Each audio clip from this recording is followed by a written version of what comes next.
அஸ்ஸலாமு அலைக்கும் வரஹ்மத்துல்லாஹி வபரகாத்துஹு. அன்பிற்குரிய சகோதர சகோதரிகளே,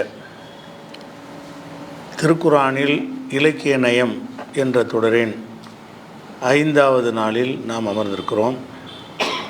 நேற்றைய தினம் நூறுண்டா வெளிச்சம், ஒளி என்ற சொல்லை நபிகள் நாயகம் ஸல்லல்லாஹு அலைஹி வஸல்லம் அவர்களுக்கு அல்லாஹ் பயன்படுத்தியிருக்கிறான். அது ஒளிங்கிறதுக்கு நேரடி அர்த்தம் கொள்ளக்கூடாது. நபிகள் நாயகம் ஸல்லல்லாஹு அலைஹி வஸல்லம் அவர்களை ஒளியாக உருவகப்படுத்தி அல்லாஹ் அந்த வார்த்தையை பயன்படுத்தியிருக்கிறான் என்பதை விரிவான விளக்கத்தோடு நம்ம பார்த்தோம். அதே நூறு என்ற வார்த்தையை வேறு சில விஷயங்களுக்கும் அல்லாஹ் பயன்படுத்துகிறான். நம்முடைய குர்ஆன் இருக்கு இல்லையா, குர்ஆனை சொல்லும்போது நூறுங்கிறான் அல்லாஹ். நபிகள் நாயகம் ஸல்லல்லாஹு அலைஹி வஸல்லம் அவர்களை நூறு என்று, வெளிச்சம் என்று சொல்வதை போல திருக்குர்ஆனை சொல்லும்போது எப்படி சொல்கிறான்னு கேட்டால் 4வது அத்தியாயத்தில் 174வது வசனத்தில் இருக்கிறது. யா அய்யுஹன்னாசு, மனிதர்களே, அது ஜாஅக்கும் புர்ஹானும் ரப்பிக்கும், உங்களுக்கு உங்கள் இறைவனிடமிருந்து சான்று வந்துவிட்டது. அன்சல்னா இலைக்கும் நூரம் முபீனா, உங்களுக்கு ஒரு தெளிவான ஒரு ஒளியை, பிரகாசத்தை இறக்குறோங்கிறான். ஒளியை இறக்கியிருக்கிறோம் என்று சொல்வது இது குர்ஆனை தான் குறிக்கிறது. அதே மாதிரி 7வது சூறாவில் 157வது வசனத்தில் நபிகள் நாயகம் ஸல்லல்லாஹு அலைஹி வஸல்லம் உடைய தன்மைகளை சொல்லிக்கொண்டே இறுதியாக அதை முடிக்கும்போது ஒத்தபவு அந்நூறல்லதி உன்சிலமாகு, நபிகள் நாயகம் ஸல்லல்லாஹு அலைஹி வஸல்லம் அவர்களுக்கு அருளப்பட்ட அந்த நூறையும் பின்பற்றுகிறார்கள். நபியுடைய தோழர்கள் என்ன செய்கிறாங்கன்னா, நபிக்கு அருளப்பட்ட நூறை, ஒளியை பின்பற்றுகிறார்கள் அப்படிங்கிற வார்த்தையை குர்ஆனுக்கு தான் நூறு என்று அல்லாஹ் சொல்லி காட்டுறான். அதே மாதிரி 42வது அத்தியாயத்தில் 52வது வசனத்தில் கதாலிக்கு அவுஹைனா இலைக்க ரூஹமின் அமரினா, நமது உயிரோட்டமான கட்டளையை உனக்கு நாம் இப்படித்தான் அருளி இருக்கிறோம் என்று சொல்லிவிட்டு அதனுடைய தொடர்ச்சியில் ஒலாக்கின் ஜால்நாகு நூரன் நஹதி பிஹி மன்னஷா, நாம் நாடியவர்களுக்கு நேர்வழி காட்டுவதற்காக ஒரு நூறாக, ஒரு ஒளியாக அந்த வகியை ஆக்கியிருக்கிறோம், உமக்கு அருளி அந்த வகியை நூறாக, ஒளியாக ஆக்கியிருக்கிறோம் என்று 52 வசனத்தில் இருக்கிறது. அதே மாதிரி 64வது அத்தியாயம் 8வது வசனத்தில் ஆமினு பில்லாஹி, அல்லாஹ்வை நம்புங்கள், ஒரு ரசூலிஹி, அவனுடைய ரசூலை நம்புங்கள், ஒன் நூறில்லதி அன்சல்னா, நாம் இறக்கிய ஒளியையும் நம்புங்கள், வெளிச்சத்தையும் நம்புங்கள்னு இங்கேயும் நூறு என்று சொல்வது குர்ஆனை தான் சொல்லுது. நாம் இறக்கிய நூறுங்கிறான்ல, நபிகள் நாயகத்துக்கு இறக்கிய நூறு என்றால் அது குர்ஆனை தான் குறிக்கிறது. அப்போ இந்த வசனங்கள் எல்லாம் நேற்று அந்த ரசூலுல்லாஹ் ஒளின்னு சொன்னாங்கள்ல, அதை எப்படி தப்பாக புரிஞ்சாங்க என்பதை இதிலேருந்து விளங்கிக்கிறலாம். இதை குர்ஆன் ஒளிங்கிறான, குர்ஆன் ரசூலுல்லாஹ் இப்போ இல்லை, ஒளியாக இருந்தாங்களா இல்லையா நமக்கு பார்க்க முடியாது. குர்ஆன் இப்போ இருக்குதுல்ல, அது ஒளின்னு சொன்னால் நேரடி அர்த்தம் கொடுத்தீங்கன்னா இந்த ஒரு லைட்டு தேவையில்லையே, ஒரு 10 குர்ஆனை கட்டி தொங்க விட்டுடலாமே, வெளிச்சம் வந்துக்கிட்டே இருக்குமே, கரண்ட் பில் வராத, செலவே வராது. அப்போ நூறு என்பதற்கு அந்த அர்த்தம் இல்லைங்கிறதுக்கு ரசூலுல்லாஹ் சொல்லும்போது அது அவங்கள நம்ம பார்க்க முடியாது, அவங்க வாழ்ந்து அவங்களுடைய காலம் முடிந்து விட்டது. இப்போ ரசூலுல்லாஹ் ஒளியாக இருந்தால் இல்லையாங்கிறத விதண்டாவாதம் பண்ணலாம். குர்ஆனுக்கு என்ன சொல்லுவாங்க, குர்ஆனே எல்லாம் ஒளிங்கிறான், ஒளினா வெளிச்சம்னு அர்த்தம் செய்வாங்களா?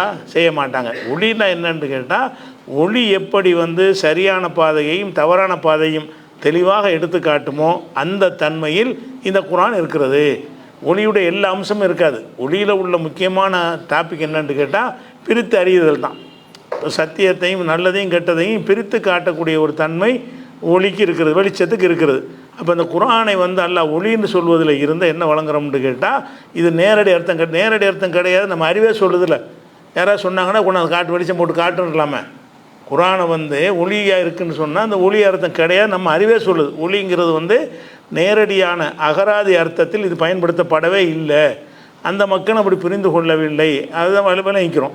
அதுபோக இந்த வசனத்திலேருந்து இன்னொரு விஷயமும் இருக்குது. என்னென்னு கேட்டால், குர்ஆன் ஒளின்னு சொல்லும் பொழுது ஒளி விஷயத்தில் யாருக்காவது கருத்து வேறுபாடு, இருட்டில் தான் கருத்து வேறுபாடெலாம் வரும். பளிச்சன் வெளிச்சமாக இருக்கிறதுல ஏதாவது குழப்பம் வருமா?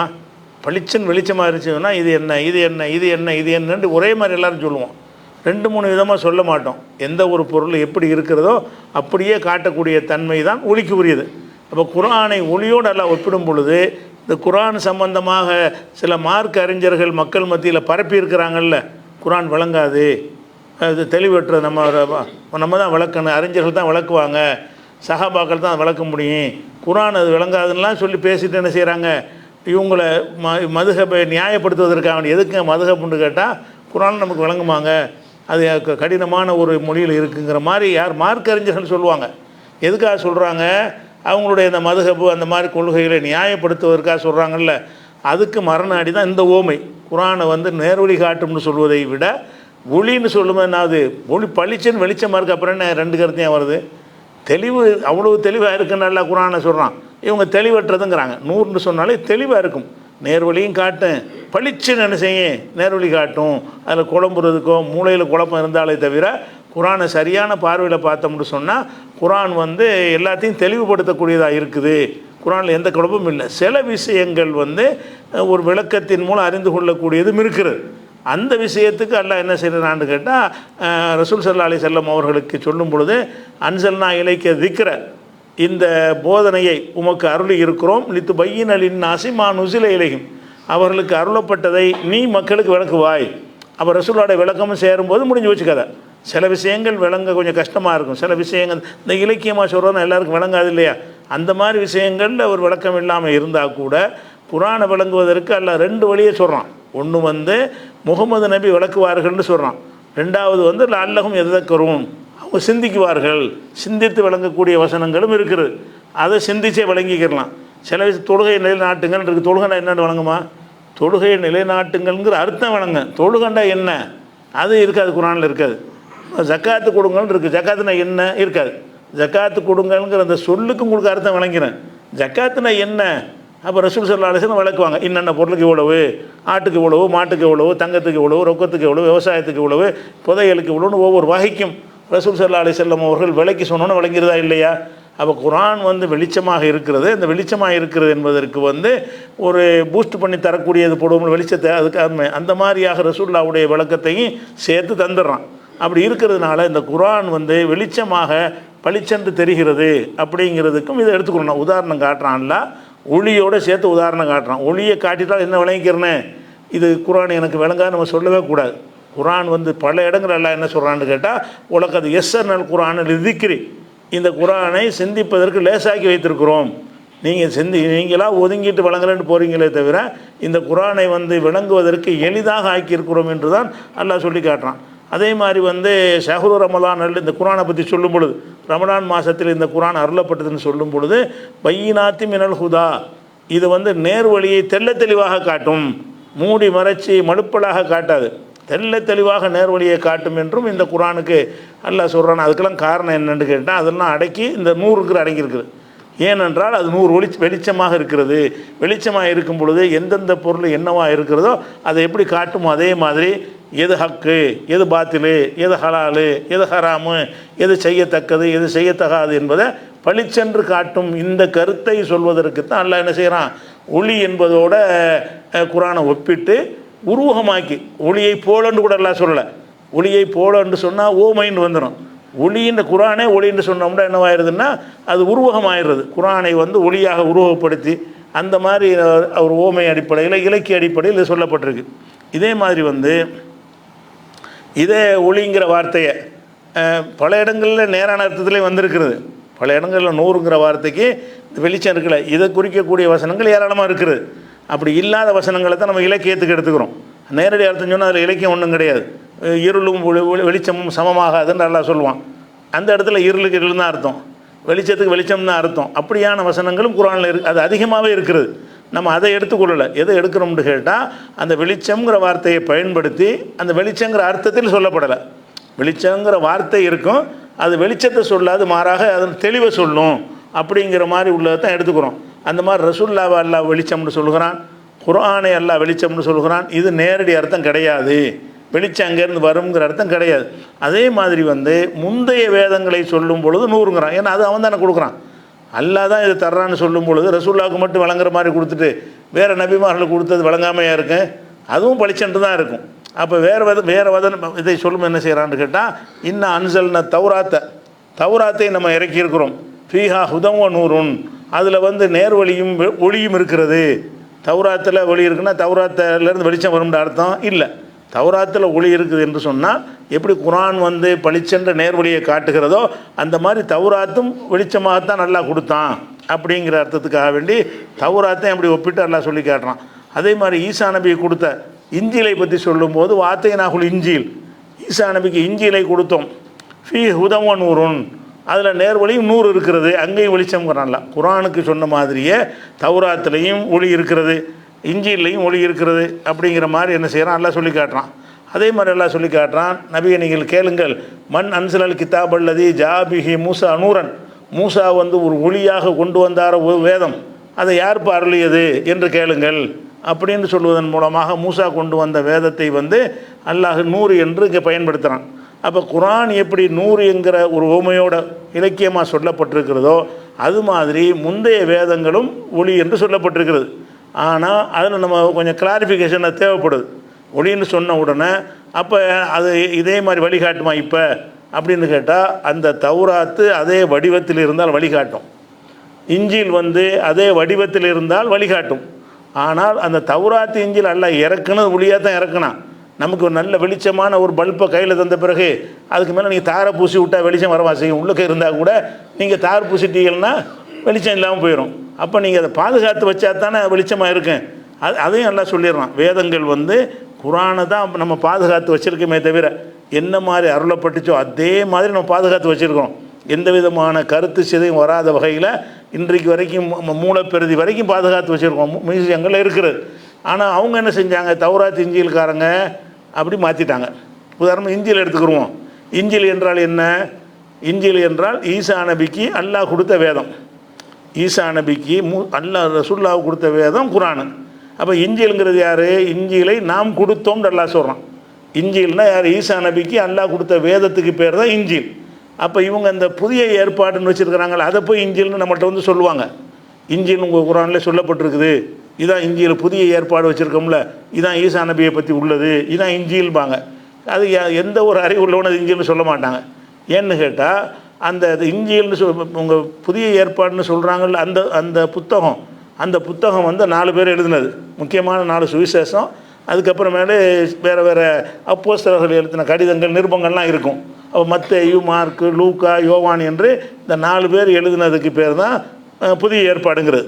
அந்த புதிய ஏற்பாட்டில் அல்லாஹ் வந்து ஈசா நபிகிட்ட பேசினான்ற மாதிரி விஷயமே இருக்காது. இயேசுவை பற்றி இவங்களுடைய கருத்து தான் அதில் இருக்கும். அதாவது இயேசுக்கு பிறகு இயேசுடைய வரலாறு தான் இது பழைய ஏற்பாடுங்கிறது. அவங்க கேள்விப்பட்ட வகையில் ஒரு வரலாறு கூட குறை இருக்கும். அது மனிதர்கள் எழுதினதே தவிர இயேசுவுக்கு அல்லாஹ் பேசினான்ல, அதுக்கு பேர் தான் இஞ்சில். இஞ்சிலை கொடுத்தோம்ல சொல்கிறான். இந்த பழைய ஏற்பாடு என்பது இயேசுவுக்கு பிந்தில் உண்டாக்குறாங்க. இந்த பழைய ஏற்பாடுங்கிறது இயேசு வந்தாரு அப்படின்னு சொல்லிட்டு போனார் அப்படின்னு ஒரு புஸ்தகத்தை அவங்க காட்ட மாட்டேங்கிறாங்க. பழைய ஏற்பாடு புதிய ஏற்பாடுன்னு சொல்கிறாங்க. புதுசாக என்ன ஏற்படுத்துறதுக்கு என்ன அர்த்தம்னு கேட்டால் இயேசுவுக்கு பிந்தி புதுசாக ஏற்படுத்தணுன்னு அர்த்தம். அதுக்கு இயேசுவுக்கு பிந்தி தான் ஏற்படுத்துகிறாங்க. அப்போ மத்தேயு என்பவர் இயேசுவுக்கு பிந்தி உள்ளவர், மார்க்கு வந்து அவருக்கு பிந்தி வந்தவர், லூக்காங்கிறது இயேசுவுக்கு பிந்தி வந்தவர், யோவான்கிறவர் பிந்தி வந்தவர், அப்போஸ்தலர்னு சொல்கிறாங்கல்ல அவரும் பிந்தி வந்தவர். இவர்களெல்லாம் இயேசுவை பற்றி எழுதினாங்க. என்ன எழுதுனாங்க? அவர் அங்கே போனார், இங்கே பிடினார், மீன் பிடிக்க போனார், தேவாலயங்களுக்கு போனார், பிரச்சாரம் பண்ணார்னு அவர் சம்பந்தப்பட்ட விஷயங்களை எல்லாம் கேட்டு நாங்கள் கேள்விப்பட்டவாறு எழுதியிருக்கிறோம்னு அதை துவக்கத்தில் சொல்கிறாங்க. அப்போ வந்து இயேசுவை பற்றி மற்றவங்க எழுதின விஷயங்கள் இஞ்சில் ஆகுமா? இஞ்சிலுக்கிட்ட இஸ்லாமிய பார்வை என்னன்னு கேட்டால் ஈசா நபிக்கு அல்லாஹ் கொடுத்தது. அப்போ நீங்கள் பழைய புதிய ஏற்பாடில் வந்து இப்படி ஒரு வசனமே கிடையாது. எப்படி இயேசுவே அப்படி செய், இயேசுவே அப்படின்னு நல்லா கூப்பிட்றான்ல, முகமதுலாம் கூப்பிட்றான்ல குர்ஆனில், அந்த மூசாவேன்லாம் கூப்பிட்றான்ல, அந்த மாதிரியான கூப்பிடுதல் வந்து இவங்க சொல்லக்கூடிய பழைய புதிய ஏற்பாட்டில் இருக்காது. அப்போ இஞ்சில் எங்கே? இஞ்சில் தொலைச்சிட்டாங்க. இஞ்சில் இருந்தால் அது என்னவாயிரும்? அது ஏகத்துவத்துக்குரிய ஒரு நூலாக மாறிடும். இஞ்சில் இருந்துச்சின்னு சொன்னால் அப்படியே குர்ஆனை மெய்ப்பிக்கக்கூடியதாகத்தான் இருக்குங்கிற காரணத்தினால இஞ்சில்ங்கிறது இது அல்ல. நல்லா விளங்கிக்கிறணும். இஞ்சில் ஒளி வீசுமாண்டா வீசும். அது ஒரிஜினலாக வச்சுருந்தாங்கன்னா இதே தான் அதுலேயும் இருக்கும். குர்ஆனை அந்த இறைவன் தான் தந்திருக்கிறான். அதே தௌஹீது, அதே ஓரிரை கொள்கை, அதே சட்டத்திட்டங்கள், அதே கொள்கை தான் இஞ்சில்லாம் இருந்தது. அப்போ இயேசு தன்னை தூதர்னு தான் சொன்னார், தவிர அல்லாஹ்வுடைய மகன் சொல்லவே இல்லை. ஆனால் இவங்க நினைச்சிட்டாங்க இறைவனுடைய குமாரர்னு காட்டுவதற்குரிய கதைகளெல்லாம் சேர்த்து எழுதிக்கிட்ட காரணத்தினால இஞ்சியில் இவங்க சொல்கிற பழைய புதிய ஏற்பாட்டில் அந்த நேர்வழி இல்லாத காரணத்தினால் இஞ்சிலுக்கு இல்லைன்னு சொல்லிடக்கூடாது. இன்னும் சொல்ல போனால் இந்த இந்த விஷயத்துக்கு வந்து ஒரு கண்டுபிடிச்சாங்க ஒரு சமீபத்தில். கும்ரான்கிற ஒரு மலைப்பகுதி, அதாவது லெபனான்கிற பகுதியில் இருக்கக்கூடிய ஒரு மலைப்பகுதியில் வந்து ஒரு செருப்பு தைக்கிறவர் என்ன செய்கிறாருன்னு கேட்டால், அந்த குகையில் தேடிக்கிட்டு இருக்கும்போது ஒரு மண்பானைக்குள்ளே தோளால் எழுதப்பட்ட சில சுருள்களை சுவடிகளை எடுத்துகிட்டு வர்றார். எடுத்துகிட்டு வந்து அதை ஆய்வுக்கு உட்படுத்துகிறாங்க. அதை பெரிய பெரிய கிறிஸ்துவ மிஷினரிகள்லாம் கேள்விப்பட்டு அவர்கிட்ட வந்து அதை கேட்குறாங்க. பெரிய தொகை கொடுத்து வாங்குகிறாங்க. வாங்கி படித்து பார்த்தாங்கன்னு சொன்னால் அது அப்படியே குரானில் உள்ள மாதிரி அதை மறைக்கப்பட்டு இருந்திருக்குது, ஒழிச்சிருக்கிறாங்க. அதனுடைய ஒரு பெருதி கிடைச்சிருக்குது. அதை வந்து படிக்கிறதுக்கு யாரும் கொடுக்க மாட்டேங்கிறாங்க. அந்த அந்த எடுத்த விஷயத்தை கொடுக்க மாட்டேங்கிறாங்க. அது பிபிசியில் ஒரு டாக்குமெண்ட்ரியாக நினைஞ்சுதான் அதை வெளியிட்டான். அந்த குகைக்கு போகிறது, அது எடுக்கிறது, அதில் என்னென்ன இருக்குங்கிற விஷயத்தையெல்லாம் பிபிசியில் ஒரு டாக்குமெண்ட்ரியாக போட்டிருக்கிறான். அந்த டாக்குமெண்ட்ரியை நம்ம ஆன்லைன் பிஜேயில் நீங்களே பார்க்கலாம். நம்ம வெளியிட்ருக்குறோம். அதை உள்ளே போனீங்கன்னு சொன்னால் சாவு கடல் சாசன சுருள் அப்படிங்கிற தலைப்பில் இந்த விஷயங்கள்லாம் நாங்கள் வெளியிட்ருக்குறோம். அப்போ என்ன செய்கிறாருன்னு கேட்டால், அதில் ஒரு ஆள் படிக்கிறதுக்கு கேட்கும்போது கொடுக்க மாட்டேங்கிறாங்க. அப்புறம் மைக்ரோ ஃபிலிமாக எடுத்து இன்றைக்கி வரைக்கும் அதை பாதுகாத்து வச்சுருக்கிறாங்க. அவர் படிக்கிறதுக்காக ஐஸ்மேன் ஒரு ஆள் எனக்கு அந்த வாய்ப்பு தாங்க படிக்கணும்னு கேட்கும்போது மறுத்துட்டாங்க. கடைசியில் அந்த நூலகத்துக்கு அவர் அதிகாரியாக வர்றாரு. யாருக்கு மறுத்தாங்களோ அவரே அந்த நூலகத்துக்கு அதிகாரியாக வர்றாரு. அப்போ இந்த மைக்ரோ ஃபிலிமில் இருந்ததை எடுத்து படிக்கிறார். படிச்சுட்டு அவர் சொல்கிறாரு, இது வந்து குரானை மெய்ப்படுத்துகிறதுங்கிறார். அது முழுசாக படிச்சுட்டு இதனுடைய கண்டென்ட் உள்ளடக்கம் வந்து குரானை மெய்ப்படுத்துகிறது. அப்போ இது வேண்டாம் இஞ்சில் இருக்க வாய்ப்பு இருக்குங்களாம். இது வேண்டாம் மறைக்கப்பட்டதாக இருக்குது, பழைய காலத்தில் எழுத்துச்சுவடியில் இருக்குது. அது இறைவன் வந்து ஒரு மனிதர்கிட்ட பேசுகிற மாதிரி தோரணையில் இருக்கக்கூடிய ஒரு ஏடு. அப்போ இதுதான் இந்த இஞ்சியில் இருக்கிறதுக்கு வாய்ப்பு இருக்குது. இஞ்சி அடித்து சொல்ல முடியாது. ஆனால் அது குரானை மெய்ப்படுத்துதுங்கிற வைத்து நம்ம என்ன செய்யலாம், இதை விளங்கலாம். ஆனால் வந்து இதில் வந்து புதிய ஏற்பாடுன்னு சொல்லக்கூடியது வந்து என்ன கிடையாது, அது வந்து இஞ்சில் கிடையாது. அப்போ இஞ்சிலுக்கு ஒளி இருக்கான இருக்குது. ஆனால் இஞ்சில் எது, அதான் பிரச்சனை. அது இஞ்சிலாக இருந்தால் ஒளி தரக்கூடியதாக இருக்கும். இவங்க சொல்லக்கூடிய இஞ்சில் கிடையாது. அதே மாதிரி தௌராத்துங்கிறோம்ல, தௌராத்துன்னா எதை சொல்லுவாங்கன்னு கேட்டால் புதிய ஏற்பாடுன்னு வச்சுருக்கிறாங்க. பழைய ஏற்பாடு. பழைய ஏற்பாட்டில் வந்து 1லேருந்து 5 வரைக்கும் உள்ள அந்த ஆகமத்துக்கு பேர் தான் தோராங்கிறாங்க. தோரான்னா தௌராத். இந்த தோராவை வந்து யூதர்கள் வந்து தௌராத்தை வந்து தோரான்னு சொல்லுவாங்க. தோரான்னா எதுன்னு கேட்டால் ஆதி ஆகமம்னு ஆரம்பித்து அந்த உபாகமம் வரைக்கும் வரக்கூடிய 5 ஆகமம் இருக்கும். 5 சூறா மாதிரி 5 சாப்டர் இருக்கும். இந்த 5 தான் அவருக்குரியது. அதுக்கு பிந்தி உள்ளதெல்லாம் வேறு நபிமார்களுக்கு உள்ளதுன்னு எழுதி வச்சுருக்கிறாங்க பழைய ஏற்பாட்டில். அந்த 5ஐயும் தோறாங்கிறாங்கல்ல, அது வந்து உண்மையில் மூசா நபி கொடுத்ததான்னு கேட்டால் சில விஷயங்கள் மூசா நபிட்ட இறைவன் பேசின மாதிரி வரும். ஆனால் அதில் நிறைய சேர்த்துருக்குறாங்க, நிறைய கைச்சறுக்கு வச்சுருக்கிறாங்க. எந்த அளவுக்குன்னு சொன்னால், மூசாவுக்கு அருளப்பட்ட அந்த வேதத்தில் உபாகமத்தில் அதனுடைய இறுதியில் வந்து மூசா மரணித்தாருங்கிற விஷயங்கள் வருது. அப்படி வரலாமா? அவருக்கு தான் வேதமே அருளப்படுது. அவருக்கு அருளப்பட்ட வேதத்தில் மூசா மரணித்தாருன்னா வேற ஆள் சொல்கிறாங்க. இப்போ அல்லா சொல்கிற நீ மரணித்தாருன்னு செத்தாட்ட பேச முடியுமா? மூசாவுக்கு தான் அந்த வேதம் கொடுக்கப்படுது. அல்லா பேசுகிறான். அல்லா மூசாட்ட பேசும்போது மூசா செத்துட்டார்னு சொல்லுவானா? மூசா செத்தார்னு இதில் வருது. செத்தது மட்டும் வரல, மூசா செத்ததுக்கு பிறகு அவருடைய சீடராக இருந்த யோசுவா அதன் பிறகு அவருடைய இடத்துக்கு வந்தார், அந்த பதவி வந்தார். 40 நாள் தூக்கம் கொண்டாடினார்கள். இதெல்லாம் வருது யார்? மூசாவுடைய வேதத்தில். அப்போ அது தௌராத்து அவங்க சொல்லிக்கிறாங்க. ஆனால் அதில் வந்து இறைவன்ட்டு வந்த மாதிரி ஸ்டைலில் வாசகங்கள் இருந்தாலும் நிறைய வந்து கைச்சறுக்கு சேர்த்துருக்குறாங்க. தேவையானதை மாற்றிக்கிட்டாங்க. அவங்கள கண்டிக்கிற மாதிரி விஷயங்கள் வந்துச்சுன்னா அதை நீக்கிடுவாங்க. மார்க்கத்தை வச்சு சம்பாதிக்காதீங்க, வட்டி வாங்காதீங்க எல்லாம் இருக்க முடியாது, அதெல்லாம் அழிச்சிடுவாங்க. அழிச்சிட்டு அவங்களுக்கு வசதியான விஷயங்களை மட்டும் வச்சுக்கிறதுனால அது பியூரானது எதுன்னு பிரிச்சறிய முடியாது. அது நம்மளாவா சொல்கிறோம்னு கேட்டால், அப்போ அல்லாஹ் அப்படி சொல்கிறான். என்ன அப்படி சொல்கிறான்னு கேட்டால், ஃபைலுன் லில்லதீன யக்துபூனல் கிதாப பிஐதீஹிம், தங்களுடைய கைகளால் ஒரு நூலை எழுதி கொண்டு சும்மைய குருன ஹாதா மின் இந்தில்லா, இது அல்லாஹ்விலிருந்து வந்தது என்று சொல்கிறார்கள். இவங்க கையால் எழுதி வைத்து கொண்டு இதைத்தான் அல்லாஹ்வுடைய வேதம் என்று சொல்கிறார்கள். எஸ்தரோ பிஹி சமனன் கலீலா, அற்பமான ஒரு கிரயத்தை பெறுவதற்காக, உலக ஆதாயத்துக்காக இதை செய்கிறார்கள் என்று சொல்லிட்டு அல்லாஹ் 2வது சூறாவில் 79வது வசனத்தில் சொல்லி காட்டுகிறான். அதே மாதிரி அல்லாஹ் சொல்லி காட்டுகிறான், ஒ இன்ன மின்ஹும் ல ஃபரீகன் யல்ஊன அல்சினத்தஹும் பில் கிதாபி, அந்த யூதர்களில் ஒரு சாரார் இருக்கிறார்கள். அவங்க வந்து நாவுகளால் வேதத்தை போடு ஓதுவார்கள். லி தஹசபு மினல் கிதாபி, அது வேதம் என்று நீங்கள் நினைப்பதற்காக வேண்டி தௌராத் மாதிரி உங்கள்கிட்ட ஓதி காட்டுவாங்க. ஒமாஹு மினல் கிதாப், அது வேதத்தில் உள்ளதாக இருக்காது.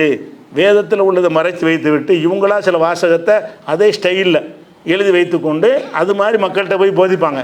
மக்கள்லாம் வேதம் தான் போல இருக்குது, தௌராத் தான் ஓதுறாரு நினச்சிக்கிடுவாங்களாம். ஏன்னா அவங்க வந்து அந்த வேதங்களை பொதுமக்களுக்கு கொடுக்க மாட்டாங்க, தேவையானது பொறுக்கி எடுத்து பயான் பண்ணுவாங்க. வேதங்களை வந்து பாதிரிமார்கள் வச்சுக்கிடுவாங்க. அதனால் தகசபு மினல் கிதாப், வேதத்தில் உள்ளது என்று நீங்கள் நினைப்பதற்காக வேண்டி இப்படி செய்வார்கள். ஒமாஹுவ மினல் கிதாப், அது வேதத்தில் உள்ளது கிடையாது. ஒயக்கூலுன ஹோமின் இந்தில்லா, இது அல்லாவிடமிருந்து வந்தது என்று சொல்கிறார்கள். ஒமாஹுமின் இந்தில்லா, அல்லாட்டிருந்து வந்தது இல்லை. அப்போ தௌராத்தையும் எல்லாம் மறுத்துட்டான். அதாவது குர்ஆன் அருளப்பட்ட காலத்தில் தௌராத்துங்கிற உலகத்தில் இருந்தது, ஆனால் இவர்கள் மறைத்து வைத்திருந்தார்கள். மறைத்து வைத்து கொண்டு இவங்க சில விஷயங்களில் அட்டாச் பண்ணி ஆடு பண்ணி அதான் வேதம் என்று சொல்லி கொண்டிருந்தார்கள் என்பதை பார்க்குறோம். இந்த மாதிரி அந்த ஓதுகிற ஸ்டைலை வச்சு என்ன செய்வாங்கன்னு கேட்டால், அந்த மக்கள் தௌராத்து ஓதுகிற ஒரு ஸ்டைல் இருக்கும்ல, அப்போ குர்ஆன் ஓதுகிற ஒரு ஸ்டைல் உங்களுக்கு தெரியும்ல, அந்த மாதிரி ஒரு வாசகத்தை ஓதுனா குர்ஆன் நினச்சிடுவாங்களா இல்லையா?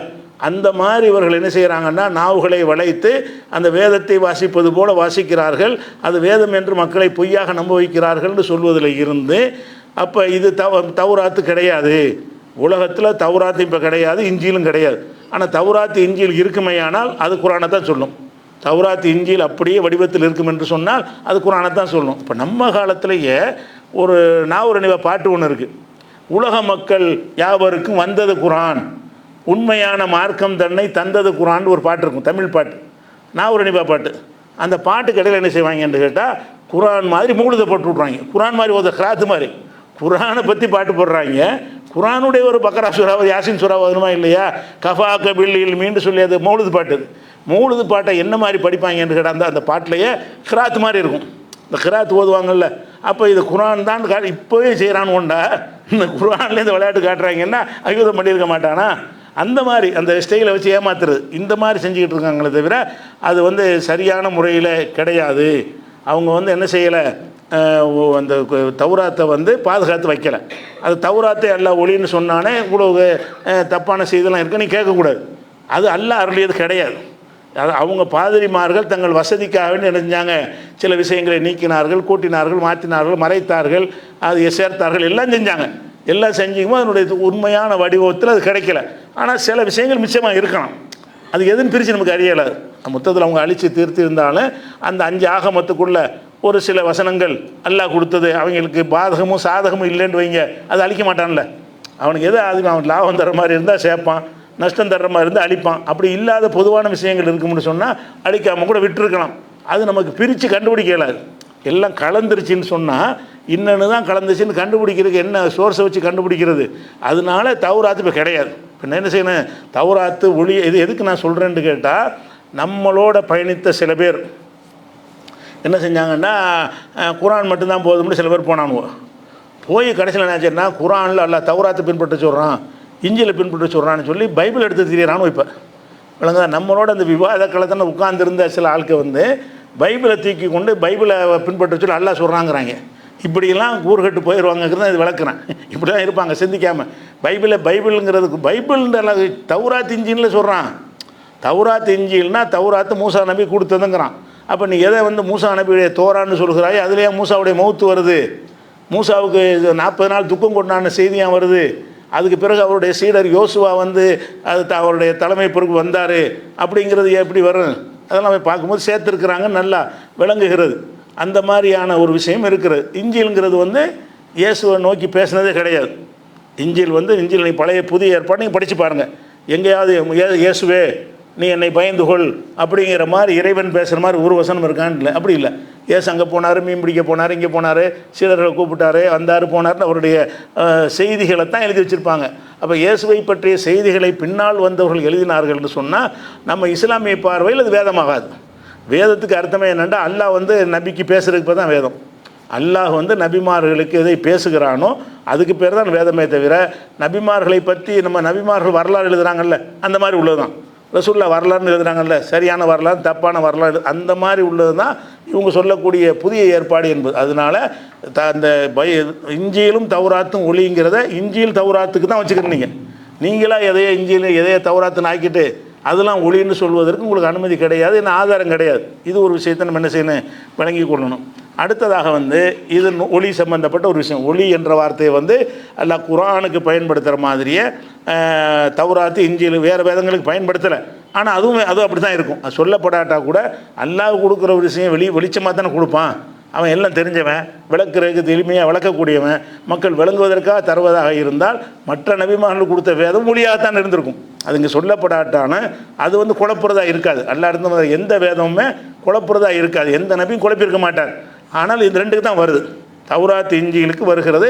தௌராத் இஞ்சில் உலகத்தில் கிடையாது. அது விளைக்கும். தௌராத் இஞ்சில் ஒளி தான்.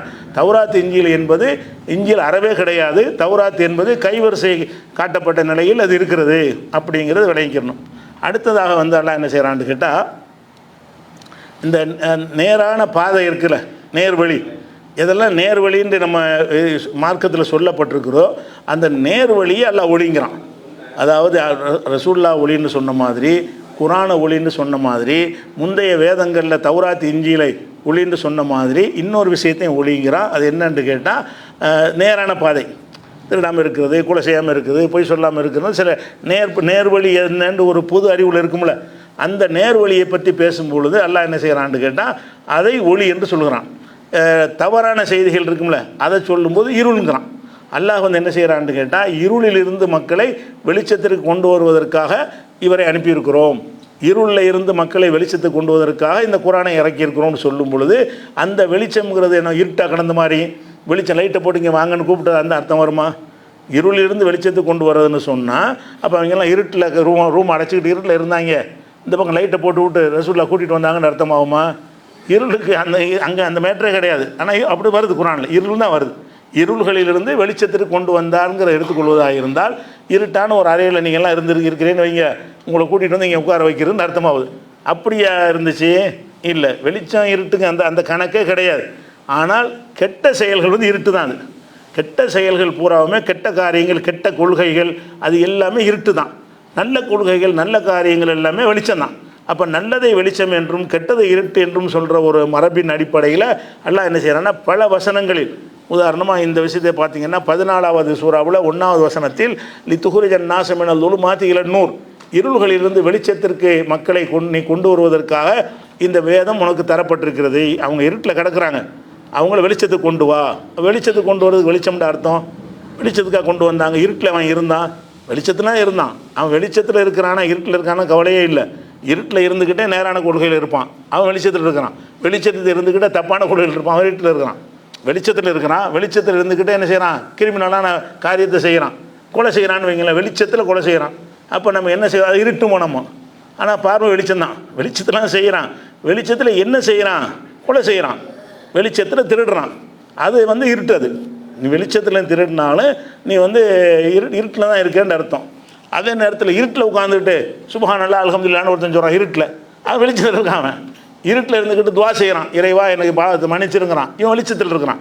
அவன் இருட்டில் இருந்தாலும் சரி, வெளிச்சத்தில் இருந்தாலும் சரி, செய்யும் காரியங்களை வைத்து இருள் என்றும் வெளிச்சம் என்றும் பிரிக்கிற ஒரு தன்மை வைத்து அல்லாஹ் என்ன செய்கிறான்னா 14:1 வசனத்திலையும், அதே மாதிரி 2:257 வசனத்தில் எப்படி காட்டுறான்னு கேட்டால், அல்லாஹ் வலியுள்ளதே நாமனும், அல்லாஹ் தான் மூமின்களுக்கு பொறுப்பாளனாக இருக்கிறான். யுஹ்ரிஜுஹும் மினல் துலுமாத்தி இலன் நூர், அவர்களை இருள்களிலிருந்து வெளிச்சத்திற்கு வெளிப்படுத்தி கொண்டு வருகிறான். இருட்டில் இருந்த மக்களை கல் மண் கழுதுகுதிரெல்லாம் கடவுள்னாங்க, அது இருட்டு. ஒரு இறைவன் தான் இருக்கிறாங்கிற வெளிச்சம் இருட்டில் இருக்கிற மக்களை வெளிச்சத்துக்கு கொண்டு வருதுங்கிறது இதானே தவிர வெளிச்சங்கிற நேரடி இடத்தும் கொடுக்க இயலாது, நேரடி எடுத்து சொல்லப்படவே கிடையாது. அது ஒரு விஷயம். இது 14:1, இது 2:257. அதே மாதிரி 33-43 வசனத்தில் ஹுவல்லதி யுஸல்லி அலைக்கும் மலாயிகத்து, அவனும் மாணவர்களும் உங்களுக்கு அருள் செய்கிறான், வானவர்கள் உங்களுடைய அருளுக்காக பிரார்த்தனை செய்கிறார்கள். எதற்காக என்றால் லியுஹ்ரிஜக்கும் மினல் துலுமாத்தி இலன் நூர், இருள்களிலிருந்து உங்களை வெளிச்சத்திற்கு கொண்டு வருவதற்காக. அதே மாதிரி வாசகத்தை இங்கேயும் பயன்படுத்துகிறான். அதே மாதிரி 65-11 வசனத்தில் எல்லாம் சொல்லி காட்டுகிறான், லியுஹ்ரிஜ் அல்லதீன ஆமனு அமிலு சாலிஹாத்தி, நம்பிக்கை கொண்டு நல்லறங்கள் செய்த மக்களை மினல் துலுமாத்தி இலன் நூர், மின்னல் துலுமாத்தி இலன் நூறுங்கிற வாசகத்தெல்லாம் தேடி எடுத்துருங்க, எல்லாமே அதை தான். இருள்களிலிருந்து வெளிச்சத்திற்கு கொண்டு வருவதற்காக வேண்டி இந்த அல்லாஹ் என்ன செய்ய ரசூல் அனுப்பி வைத்தான் அப்படிங்கிற ஒரு விஷயம் 65-11 இருக்கிறது. அதே மாதிரி அந்த எதிரிகள் எப்படியா இஸ்லாத்தை அழிக்கலான்னு பார்த்தாங்க. இஸ்லாம் மொழி தானே, நேர்வழிங்கிறது இஸ்லாமும் வெளிச்சம் தான். அவங்க இஸ்லாத்தை அழிக்கிறதுக்கு முயற்சி பண்ணதை பற்றி அல்லாஹ் பேசும்பொழுது அல்லாஹுடைய ஒளியை அணைக்க பார்க்குறார்கள்னு அல்லாஹ் சொல்கிறான். அந்த இடத்துல எதை குறிப்பிடுதுன்னா இஸ்லாமே சொல்லுது. யுரீதுன லியுத்ஃபிஉ நூரல்லாஹி பி அஃப்வாஹிஹிம், அல்லாஹ்வுடைய வெளிச்சத்தை வாய்களால் ஊதி அணைக்க ஒரு நாடுகிறார்கள். ஒயபல்லாஹு இல்லா யுத்திம்ம நூரஹு, அல்லாஹ் தன்னுடைய ஒளியை முழுமையாக்கியே தீர்வான், இவங்களால் அணைக்க முடியாது அப்படின்னு சொல்லுவது வந்து இஸ்லாம் மார்க்கத்தை என்ன செய்கிறான்னா ஒளியை ஒப்பிடுகிறான். அந்த எப்படிப்பட்ட ஒளின்னு சொன்னால் ஊதி அணைக்க முடியாத ஒளி. ஒளியில் சும்மா மண்ணெண்ணெய் விளக்கு கிடையாது, ஊதினால் அணைக்க முடியாது. பயங்கரமான ஜுவாலையை விட்டு எரியக்கூடிய, ஊதினால் அணைக்க முடியாத இருக்கக்கூடிய ஒரு வெளிச்சம். அப்படி ஒரு வெளிச்சத்தை நான் தந்திருக்கும் பொழுது நீ அதை ஒழிக்க நினச்சின்னு சொன்னால் நெருப்பை நெருப்பை ஊதி அணைக்கிறதுக்கு சமமானதுங்கிறது எல்லாம் சொல்லி காட்டுறான். அப்போ இவங்க வாயினால் ஊதி அணைச்சாங்க, இஸ்லாத்துக்கு எதிராக பூண்டுகிட்டு இருந்தாங்க எல்லாரும் இல்லை தானே? அவங்க வாயால் ஊதவும் கிடையாது, அல்லாவும் என்ன செய்யலை, வெளிச்சத்தை கொண்டாந்து காட்டவும் கிடையாது. அது இஸ்லாத்தை அழிக்க நினைக்கிறான்ல, அந்த செயல் எது மாதிரி இருக்குன்னு கேட்டால் ஒரு பெரிய நெருப்பை போய் பூண்டு ஊதுறான்ல, அது மாதிரி இருக்குது. அப்படியே ஊதுனான்னு கொஞ்சம் பற்றி தெரியுமாடா, பெரிய நெருப்பில் சின்ன நெருப்பை தான் ஊதுனா அணைக்க முடியும். பெரிய நெருப்புகளாக இருந்துச்சுன்னா, பெரிய கல்யாண சமையல் செய்யக்கூடிய பெரிய அண்டாவில் அடுப்பு வச்சு இறைக்கிறான்னு வைங்க, அதில் ஊதி விட்டு அணையுமா? அது இன்னும் கொஞ்சம் பற்றிக்கிட்டு எரியுமா? அப்போ பெருநெருப்பு இஸ்லாம்ங்கிறது ஒரு பெருநெருப்பு. அதை நீ அழிக்கிறதுக்கு உன்னுடைய முயற்சி, எல்லா முயற்சியுமே வாயால் ஊதுற மாதிரி நிற்குமே தவிர இஸ்லாத்தை அழிக்காது. இஸ்லாத்தை ஒரு காலத்தில் ஒன்று அழிக்க முடியாதுங்கிறதுக்கு எப்படி வார்த்தை எல்லாம் பயன்படுத்துகிறான்னு கேட்டால், யுரீதுன யுத்ஃபிஉ நூரல்லாஹி பி அஃப்வாஹிஹிம், தங்களுடைய வாய்களால் அல்லாஹ்வுடைய ஒளியை அணைத்து விட நினைக்கிறார்கள். ஒயபல்லாஹு இல்லா யுத்திம்ம நூரஹு, அவனுடைய ஒளியை பூர்த்தியாக்கியே தீர்வோம் என்று அல்லாஹ் என்ன செய்கிறான் இருக்கிறான் என்று 9:32 வசனத்தில் இருக்கிறது. இதே கருத்து 61:8 இருக்கிறது. யுரீதுன யுத்ஃபிஉ நூரல்லாஹி பி அஃப்வாஹிஹிம், தங்களுடைய வாய்களால் அல்லாஹ்வுடைய ஒளியை அணைத்து விட பார்க்கிறார்கள் அப்படின்னு சொல்லி இங்கே அல்லாஹ் இஸ்லாத்தை ஒளிங்கிறான். எதையெல்லாம் ஒளிங்கிறான், நேர்வழியே ஒளின்னு சொல்கிறான். இஸ்லாம்ங்கிற ஒரு டோட்டல் மார்க்கத்தை அல்லாஹ் என்ன செய்கிறான்னு கேட்டால் அதை ஒரு ஒளி மாதிரி ஒப்பிடுறான். எப்படிப்படி பேரொளியாக ஒப்பிடுகிறான். பேரொளியாக இருக்கிற ஒன்றை வந்து நீங்கள் ஊதிலாம் அணைக்க முடியாது. அப்போ அது ஊதி அணைக்கக்கூடிய சக்தி உங்கள்கிட்ட கிடையாது. ஆனால் நீங்கள் முயற்சி பண்ணுறீங்க இஸ்லாத்தை அழிப்பதற்காக எல்லாம் பண்ணுறீங்க. ஆனால் சொன்னபடி என்ன செஞ்சு இஸ்லாத்தை அவங்க அழிக்க முடியலையில. ஒரு மனிதர் எழுத பிடிக்க தெரியாத ஒரு மனிதரை கொண்டு ஆரம்பித்த அந்த இஸ்லாம் வந்து ஒட்டுமொத்த அரபு தீபகற்பத்தை முழுசையும் ரசூல்லா காலத்தில் வென்றெடுத்தாங்களே இல்லையா? அதுக்கு பிறகு அபூபக்கர் உமருடைய காலத்தில் ஒட்டுமொத்த பாதி உலகத்துக்கு மேலே இந்த இஸ்லாம் போணுச்சே தவிர அவங்களை இஸ்லாத்தை அழிக்க முடியலை. அழிப்பதற்குரிய எல்லா விதமான முயற்சியும் பண்ணார்கள். அல்லாஹ் முழுமையாக்கியே தீர்வான் என்று சொன்னானா இல்லையா? அந்த நெருப்பு இன்னைக்கும் ஊதி அழைக்கப்படலை. இன்னைக்கு வரைக்கும் என்ன செய்கிறது, 250 கோடி உலகத்தில் வாழ்ந்து கொண்டிருக்கிறார்கள்னா பேருக்கு உள்ளவனெல்லாம் கழிச்சிட்டு பார்த்தா கூட ஒரு 50 கோடி பேராது ஒழுங்கான இஸ்லாத்தில் இருப்பானே இல்லையா? சரியாக புரிந்தவன் இருப்பான்ல. அவ்வளோ பேர் இஸ்லாத்தின் பக்கம் இருக்கும்போது எப்படி ஒன்றால் அழிக்க முடியும்? இன்றைக்கும் அழிக்க முடியலை, இன்னும் வளர்ந்துக்கிட்டு தான் இருக்கிறது. எந்த வளர்ந்துக்கிட்டு இருக்குன்னு சொன்னால் மேற்கத்திய ஐரோப்பிய நாடுகள்லாம் சொல்கிறாங்க 2050 அமெரிக்கா இஸ்லாமிய நாடாயிரும், பிரிட்டன் இஸ்லாமிய நாடாயிரும், மேற்கத்திய பல நாடுகள் ஜெர்மனி இஸ்லாமிய நாடாயிரும். வளர்ச்சி இதை பார்க்கும் பொழுது 2050 தான் கணக்குங்கிறாங்க. இன்னொரு 24 வருஷம் தான் இருக்குது. இன்னும் 24 வருஷத்தில் வந்து எல்லாம் முஸ்லீம் நாடாக மாறிடுங்கிற அளவுக்கு அதனுடைய வளர்ச்சி தாறுமாறாக இருக்குது. பிற கிறிஸ்தவ தேவாலயங்கள்லாம் என்ன செய்கிறது, ஆளுக்க வராமல் பூட்டி போட்டு சீட்டாட கிளப்புகளை கொடுத்துருக்குறாங்க, சூதாட கிளப்புகளுக்கு வாடகை விட்டுருக்குறாங்க. அதாவது தேவனை வழிபடுவதற்காக கட்டின ஆலயங்கள் எல்லாம் மேற்கத்திய நாடுகளில் வந்து வேறு வேறு கேளிக்கை நடத்துவது, டான்ஸ் நடத்துவது, அது மாதிரியான மதுபானங்கள் அருந்துவது, அதுக்குரியதாக போயிடுச்சு. இன்னும் சில வழிபாட்டு தலங்களை வந்து விற்கிறாங்க, முஸ்லீம்கள் விலை கொடுத்து வாங்கி பள்ளிவாசலாக்கி வச்சுருக்கிறாங்க. அவங்க விற்கிறாங்க, முஸ்லீம்கள் விலை கொடுத்து வாங்கி அதை பள்ளிவாசல் ஆக்குறாங்கன்னா என்ன அர்த்தம்? ஊத முடியலை ஒன்றால். இன்றைக்கி எவ்வளோ அன்றைக்கி அபூஜைகள் செஞ்சதுக்கு நிகரான வேலை இன்றைக்கி தானே செய்கிறாங்க. இஸ்லாத்தை அழிக்கிறதுக்காக வேண்டி அம்புட்டு வேலையும் செய்கிறாங்க. உண்மையில் வந்து இவங்க செய்கிற இதை பார்த்து வேறு ஒரு மதங்களாக இருந்தால் அழிஞ்சே போயிருக்கும். இவங்க செய்யக்கூடியது அடிக்கிறாங்க, மாடு திண்டா அடிக்கிறாங்க, தொலைப்போனால் அடிக்கிறாங்க, எதுக்கு எடுத்தால் குண்டை போட்டு லட்சக்கணக்கான பேரை கொள்கிறாங்க. இப்படி செய்யும் பொழுது இதுக்கு பயந்துக்கிட்டு எல்லாம் ஓடி போயிடுவானே. வேறு மார்க்கங்களுக்கு எதிராக இந்த மாதிரி நடவடிக்கை எடுத்தாங்கன்னு சொன்னால் அந்த மார்க்கத்தில் எவனுமே இருக்க மாட்டான். அட இதில் இருந்தால் அவங்க ஆபத்து, இதில் இருந்தால் உயிருக்கு உத்தரவாதம் இல்லைன்னு ஓடிடுவான்ல. இங்கே என்ன இருக்குது, அவன் செய்ய வளர்ந்துக்கிட்டு இருக்குது. அவன் அடிக்கிறான், வளரணும். இன்றைக்கி இஸ்லாம் வளர்ந்தது முஸ்லீம் மன்னர்கள் காலத்தில் வளர்ந்துச்சு. எல்லா ஆட்சி அதிகாரம் உங்கள் கையில் இருக்குது, இன்றைக்கி வளர்ந்துக்கிட்டு இருக்குது. இன்றைக்கி புதுசாக இஸ்லாத்துக்கு வர்றான். யாருக்கு பயந்துட்டு வர்றான்? நம்ம பயப்படுற அளவுக்கு நம்மள்ட்ட என்ன இருக்குது? நம்ம பயந்து வாழ்கிற அளவில் வாழ்கிறோம் உலகத்தில். ஆனாலும் அதான் வேணும்னு வர்றானா இல்லையா? அப்போ இந்த மார்க்கத்தை வந்து எவனாலும் அழிக்க இயலாதுங்கிற ஒரு கேரண்டி இது சொல்கிறான். அதில் அதுக்கு உதாரணம் இது வந்து அணைக்க முடியாத ஜோதி. இது அணையா விளக்குங்கிறான்ல, இது அணையா விளக்குது. அணைந்து போகாத விளக்காக இந்த இஸ்லாத்தை நான் ஆக்கியிருக்கிறேன். கியாம நாள் வரைக்கும் எவனாலும் இதை என்ன செய்ய முடியாது, அழிக்க முடியாது, ஊதி அணைக்க முடியாது. இன்னும் சொல்லப்போனால் பூர்த்தியாக்குவேன், மேலும் வளர செய்வேன் நல்லா சொல்கிறான். அதனால் நீங்கள் அணைக்க நினைக்கிற, நான் வந்து அதை பெருக நினைக்குவேன், பெருகிற மாதிரி ஆக்கிடுவேன்னு சொல்லி எல்லாம் சொல்கிறான். அப்படிங்கிறத பார்க்குறோம். அப்போ அந்த நூறுங்கிறது வந்து இது ஒரு விஷயமாச்சு. அதே மாதிரி வந்து நேரடி பொருளை சிலது வந்திருக்கிறது. அவர்கள் நெருப்பை மூட்டுகிறார்கள், வெளிச்சம் வந்த பிறகு தடுமாறுகிறார்கள்னு ஒரு உதாரணம் காட்டுவான்ல, அது நெருப்புக்கு நெருப்பு தான் அர்த்தம். அந்த இலக்கிய அர்த்தம்லாம் இல்லை, இப்படியான அர்த்தங்கள் அது நமக்கு தேவையில்லை, இந்த தலைப்புக்கு தேவையில்லை. அதுக்கடுத்து என்னென்னு கேட்டால், இது அது மாதிரி தகவல்லாக பினூரிஹிம், நெருப்பை மூட்டுகிறான், வெளிச்சம் வந்த உடனே எல்லாம் என்ன செய்கிறான், நெருப்பை அணைச்சி விட்டுறான், அவங்களுடைய வெளிச்சம் போய்விட்டது அப்படின்னு சொல்லும்போது, நெருப்பை மூட்டும் போது வெளிச்சம் வர்றது நேரடி அர்த்தம் தானே. நெருப்பை மூட்டுறீங்க, வெளிச்சம் வருதுங்கிறது வெளிச்சத்துக்கு வெளிச்சம் தான் அர்த்தம். அந்த வெளிச்சம் அணைஞ்சு போச்சு. அந்த அர்த்தத்தில் 2:17 வசனத்தில் என்ன சாம்பிளுக்கு எடுத்து காட்டுறேன், நேரடி அர்த்தத்துலேயும் வந்திருக்குன்னு சொன்னோம்ல, அது நிறைய இருக்குது. உதாரணத்துக்கு ஒன்றே ஒன்று, 2:17 வசனத்தில் வந்து அவர்கள் நெருப்பை மூட்டுகிறார்கள், வெளிச்சம் வருகிறது, திடீர்னு வெளிச்சத்தெல்லாம் அணைய விட்டுறான், தடுமாறுகிறார்கள்னு உதாரணம் சொல்லும் பொழுது அந்த இடத்துல வெளிச்சம்னு சொல்லி வெளிச்சம் தான். அப்போ நூறு என்கிற வார்த்தை குர்ஆனில் அதிகமான இடங்களில் வந்து நம்ம எதை வெளிச்சம்னு சொல்லுவோமோ மனித பாஷையில் அந்த வெளிச்சத்தை சொல்லக்கூடியதாக சொல்லிவிட்டு, சில இடங்களில் நபியை வந்து ஒளி என்று சொல்கிறான், சில இடங்களில் குர்ஆனை ஒளி என்று சொல்கிறான், சில இடங்களில் முந்தைய வேதங்களை ஒளி என்று சொல்கிறான், சில இடங்களில் நேர்வழியை ஒளி என்று சொல்கிறான், சில இடங்களில் இஸ்லாத்தை ஒளி என்று சொல்கிறான். அவ்வளோதான். ஒளிங்கிற வார்த்தை இந்த இவ்வளோ விஷயத்துக்கு எல்லாம் என்ன செய்கிறான், பயன்படுத்தி இருக்கிறான் என்பதை பார்க்குறோம். இது ஒரு விஷயமாச்சு. அதே மாதிரி வந்து வேறு எடுத்துக்கிட்டிங்கன்னா இன்னொரு விஷயத்த இன்னொரு இலக்கிய சொல்ல பாருங்கள். இப்போ அதில் கடன் கொடுத்தல்னு ஒன்று வழங்கியிருக்கணும். கடன்னா என்ன, யார் கஷ்டப்படுறானோ அவனுக்கு நம்ம கொடுக்குறதுக்கு பேர் தான் கடன். நல்ல வசதியாக இருக்கிறவன் கடன் வாங்குவானா, அவனே பெரிய வசதியாக இருக்கான், நம்ம அதை விட கம்மியாக இருக்கோம்னு சொன்னால் நம்மக்கிட்ட அவன் கடன் வாங்க மாட்டான். யார் வசதியாகவும் செழிப்பாகவும் இருக்கிறானோ அவன் வந்து கடன் வாங்குறவனாக இருக்க மாட்டான். யார் கஷ்டத்துலையும் வறுமையிலையும் இருக்கிறானோ அவன் தான் கடன் வாங்குவான். இது நம்ம எல்லாம் வழங்கி வச்சுருக்கிறோம். ஆனால் அல்லாஹ் குர்ஆனில் பல இடத்துல வந்து அல்லாஹ்வுக்கு கடன் கொடுங்கன்னு கேட்குறான். அல்லாஹ்வுக்கு கடனை கொடுங்கப்பா அப்படின்னு அல்லாஹ் கேட்குறான். அப்போ அல்லாஹ் பற்றி நம்முடைய நம்பிக்கை என்ன, அவன் தேவையில்லாதவன், அவனுக்கு நீ என்ன கொடுக்குற, அவன் தான் உனக்கு தரக்கூடியவன். அல்லாஹ் வந்து கனிங்கிற, அல்லாஹ்வுக்கு கனின்னு ஒரு பேர் இருக்குது. அல்லாஹ்வுடைய அந்த அஸ்மாவுல் ஹுஸ்னா அழகிய திருநாமங்களில் கனின்னா வசதி படைத்தவன், செல்வந்தன், எந்த தேவையும் இல்லாதவன் அப்படிங்கிற அர்த்தம் உள்ளது கனிங்கிற வார்த்தை. அப்போ கனிங்கிறது அல்லாஹ்வுடைய ஒரு சிவத்தாக குர்ஆனில் சொல்லப்படுது. அல்லாஹ் வந்து தன்னை பற்றி பல வசனங்களில் 2:263, 2:267, 3:97, 4:131, 6:133, 10:68, 14:8, 22:64, 27:40, 29:6, 31:12, 31:26, 35:15, 57:24, 60:6 இவ்வளோ வசனங்கள்லையும் அல்லாஹ் வந்து தன்னை கனிங்கிறான். கனிங்கிற வார்த்தையை தனக்கு நான் வந்து கனியுன், நான் ஒரு கனியாக இருக்கிறேன் அப்படிங்கிற சொல்கிறான். கனின்னு நடத்தினா எந்த தேவையும் இல்லாதவன். இதுதான் நம்ம அடிப்படையான கொள்கையும் கூட. அல்லாஹ்வுக்கு வேறு மதங்களில் வந்து தெய்வங்கள் தேவை உள்ளதாக்குவாங்க. கடவுளுக்கு தாங்கன்னு என்ன செய்வாங்க, காணிக்கை கேட்குவாங்க.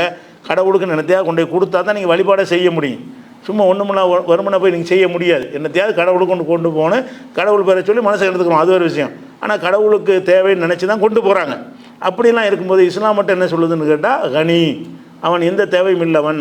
அது மாதிரி குல்ஹுல்லா சூராவில் அல்லாஹ் என்ன செய்கிறான்னா, அல்லாஹு சமத், அல்லாஹ் தேவையற்றவன், அல்லாஹ் ஒருவன் தான், அல்லாஹு அஹதுன்னு சொல்லிட்டு அல்லாஹு சமத், அவன் சமதாக இருக்கிறான். சமதுன்னா எந்த தேவை அவனுக்கு கிடையாது அப்படிங்கிறது அடிப்படையாக வழங்கியிருக்கோம்ல. அப்படி இருக்கும் பொழுது அல்லாஹுக்கு நீங்கள் கடன் கொடுங்கன்னு அல்லாஹ் கேட்குறான் குர்ஆனில். அல்லாஹுக்கு எப்படி முதல்ல அவன் கடன் வாங்கினான்னு அவன் தேவை உள்ளவன் ஆயிடுறானே. கடன் கொடுக்குற ஆள் மேலே, கடன் வாங்குற ஆள் மேலே. கடன் கொடுக்குற ஆள் தானே மேலே, கடன் வாங்குற ஆள் கீழே தானே இருப்பான். அப்போ அல்லாஹ் கீழே போயிடறானே. இப்போ நீங்கள் கடன் கொடுக்குறீங்க அல்லாஹ்வுக்கு, அல்லாஹ் உங்கள்கிட்ட கடன் வாங்குறான். அப்படிங்கும்போது என்னவாகுதுன்னு கேட்டால், இது வந்து நேரடி அர்த்தம் கொடுத்து என்று சொன்னால் அல்லாஹ் கடங்காரனாக்குற மாதிரி வருது. கடன் தான் வருது, வாசம் அப்படி தான் இருக்குது. எங்கெல்லாம் வருதுன்னு பார்த்துட்டு விளக்கத்தை பார்ப்போம். என்ன வருதுன்னு கேட்டால், 2வது சூராவில் 245வது வசனத்தில் அல்லாஹ் சொல்கிறான், மன்தல்லதி யுக்ரிதுல்லாஹ கர்தன் ஹசனா, அல்லாஹ்வுக்கு யார் அழகிய கடன் கொடுப்பீர்களோ போய் வாய்ஃபுகுலகு அலாஃபன் கசீரா, பன்மடங்காக அல்லாஹ் பெருக்கி உங்களுக்கு தருவான். எனக்கு நீங்கள் கடன் கொடுத்தீங்க என்று சொன்னால் பன்மடங்காக உங்களுக்கு நான் பெருக்கி தருவேன் அப்படின்னு சொல்லும்போது மக்கள்கிட்ட கடனுக்கு கோரிக்கை வைக்கிற மாதிரி அடிப்படையில் வந்திருக்குது. ஆனால் நேரடி அர்த்தம் கொடுக்க இயலாது. கொடுத்தா இஸ்லாமிய அடிப்படை தகர்ந்துடும்.